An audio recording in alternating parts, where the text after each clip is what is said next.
Um, Dora Mack Carter was probably responsible for the development of Guilford that we know today. She was born in 1881 in Jessup, and Mrs. Carter was educated at the Boston Conservatory in the field of music in the very early 1900s. And in 1910, she returned to Howard County, where she founded her private school in Guilford, and she was specializing in voice, sight reading, and instruments. Now, Dora Mack Carter lived in Guilford her whole entire life and achieved many accomplishments in her town. And she was a significant figure in the African American history there. Dora and her husband, Richard, owned a grocery store and a gas station on Oakland Mills Road. And they built their white frame house right next door to the store, along with several bungalows along the road. And then Richard died in 1941, but Dora continued to operate the two grocery stores and selling insurance and real estate. She was an entrepreneur that was filling the needs of the African American community. When you travel down Oakland Mills Road today, Dora's great nephew operates Burley's Barbecue in the building that used to be Dora's grocery store and gas station. The Guilford Elementary School is on the left side of the road. And before integration, it was the black school in Guilford. Nearby are modest frame houses, some of which the Carters built, and most more than 30 years old, many occupied by the descendants of sharecroppers and farm workers who populated the area 100 years ago. Guilford is and always has been a prominent African American community in Howard County. Guilford. Yeah, in Guilford.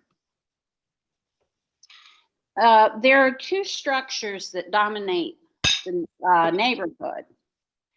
The Dora Mack Carter Christian Center, which is used as a community center and a senior center, and was dedicated in her memory. And then across the parking lot is the parent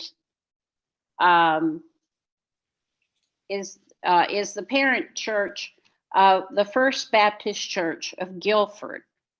And this is the current Baptist church today, the new one that was built in 1971. It's a tidy structure of beige brick with a white steeple, and the church is not very imposing, but its construction in 1971 was praised by the congregants whose ancestors first gathered at a Baptist mission before the turn of the century. It sits at the corner of Oakland Mills and Guilford Roads. And Guilford Road was once a main thoroughfare to US Route 1. Now, Dora was famous in Guilford for teaching music to generations of children for 75 years. Wow. She was the first Black woman to promote private music lessons in Howard County during the 30s and 40s. And she was also the first Black owner of a country music studio. A concert soprano, Mrs. Carter performed at numerous musical recitals, and she organized and directed the choirs of the First Baptist Church of Guilford, of which she was one of the founders. She served as a superintendent of the church for 50 years.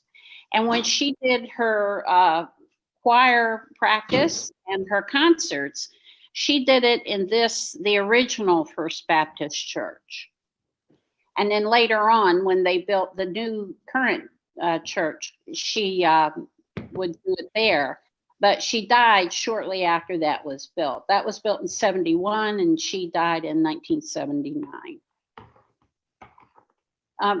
Dora was very active in the National Association for the Advancement of Colored People, numerous women's auxiliaries, and political groups in Howard County.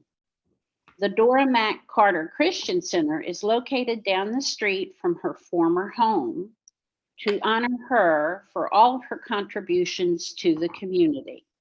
She died at the age of 98 in 1979.